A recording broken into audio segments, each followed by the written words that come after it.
Warning.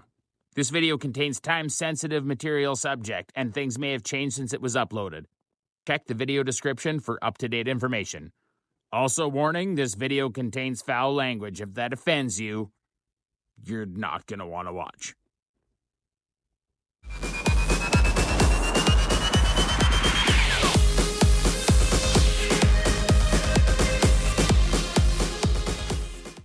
Quick Tick, Big Tick coming to you from Saskatchewan here today with a Quick Tick, Big Tick tune here where you get $2 worth of my opinions because 2 cents don't buy you very much anymore. And today, we're talking about the Canadian rail strike. So for those of you that don't know, Canada's second largest country in the world, and we move a lot of products by rail here. We move metals, we move minerals, fertilizers, automotive products, agricultural products, forestry products, petroleum products, so on and so forth. Now, we ship most of those products by rail in Canada because it's more economically feasible to do so, unless we're talking about petroleum products. Petroleum products belong in a pipeline, but because of this guy and this guy, it's an infrastructure that we're desperately short on here in Canada, but that's an egg for another basket.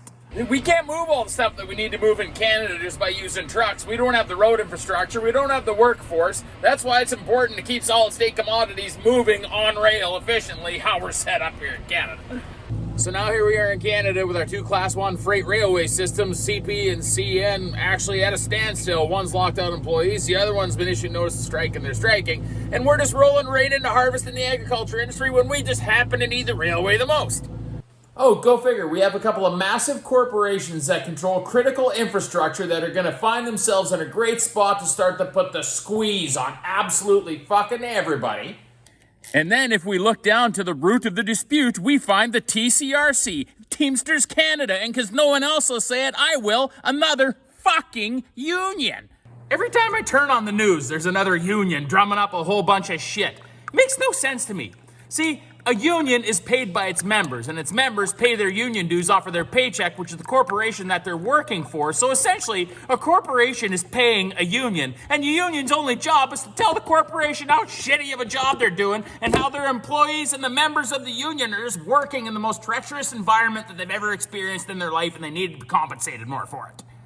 I'm sure unions had their place back in the day at the turn of the Industrial Revolution where everybody just do whatever the fuck it took to kind of get the job done, which I miss some of that. But nowadays, we have things that have changed completely. We've got things like OH&S, we've got WCB, we've got different employment acts across the provinces and federally across the country. We've got the Canadian Human Rights Act. There's a whole bunch of different things that have been designed to protect people and employees from abusive employers. Unions nowadays are just pathetic parasites that are leeching off of their hosts trying to justify their pathetic existence.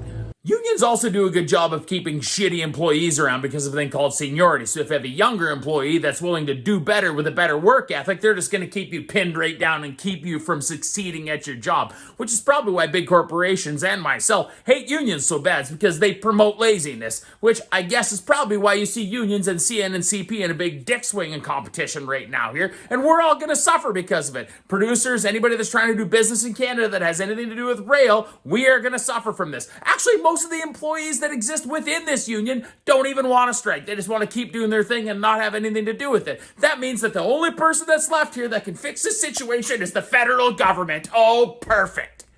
Around $1 billion worth of commodities move on our rail systems in Canada each day, and Labour Minister Steven MacKinnon is refusing to send this to binding arbitration because the Canada Industrial Relations Board ruled that rail was non-essential work in Canada.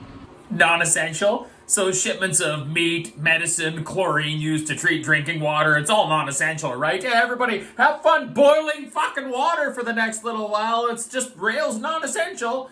Have fun with those millions of tons of grain that you're about to take off that you've got contracted at the elevator that you need to get paid for to make payments on inputs for next year and everything else that you got for equipment. You're actually not going to be able to cash in on any of it.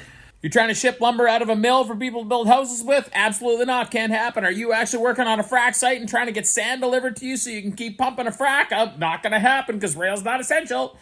You know what's essential? Is everybody doing their fucking jobs. That's what's essential. Be it on the employer's side that actually provide a safe workplace and a positive work environment for their employees to come and perform at, and also for the employees to get their ass out of bed and show up and do what they're required to do in order to get the paycheck that they go home with. That way, everybody that's upstream and downstream of the job that you're doing continues to get to do their job. It's just that's what it takes to make a country run, is everybody doing their part. You know, we're a country that sits on a plethora of resources with a whole bunch of people that are willing to work. We have a government that runs this place like a bunch of clowns. Then we have a whole bunch of corporations that have a whole bunch of people out of the U.S. that are invested in them that control what goes on here in Canada. And then we have a whole bunch of unions trying to tell the people that just want to work that they're oppressed and they need to stick it to their employers. And then it all turns into an absolute and complete fuck show. Here's a mind job for everybody. Hey, corporations, you actually have to pay your people and try to look after them. And people who work for corporations, you actually have to get out of bed in the morning and do the task that the corporation is paying you to do. That's how this works. It goes both ways. And Steve MacKinnon, Lawrence Macaulay, Justin Trudeau, when all of this stuff starts to completely derail, pardon the pun, your job is to sit the fuck down and be like, hey, we're all going to get together and talk and fix this, and we're not going to cost everybody billions of dollars a day while the rest of the world laughs at us. Do we remember what happened last time there was a massive trade disruption in Canada costing our economy billions of dollars a day by a bunch of Canadians claiming they were being treated unfairly? You bastards invoked the Emergency Act and started freezing people's fucking bank accounts. That's what happened, but heaven forbid that we send this to binding arbitration. This doesn't just get fixed overnight. The stoppage of the movement of products in Canada is horrendous when it's on this, because everything starts bottlenecking into each other and starts affecting both sides of the stream of the flow of traffic. This is going to cost billions of dollars, and it's going to take months to straighten out. Meanwhile, we're all going to wind up sitting on our grain with nowhere to put it, holding our dick in our hands, and the feds just don't seem to give a fuck. If anybody ever wonders why we're not taken seriously on a global stage as a dependable ally anymore, we have to look no farther than how we conduct ourselves for the answer. Hey, Blue Ball. My toonie is simple. Corporations, treat your employees right. Pay them well. Provide them good working environments. Employees, get out of bed and show up and work in that environment, and an employer will pay you.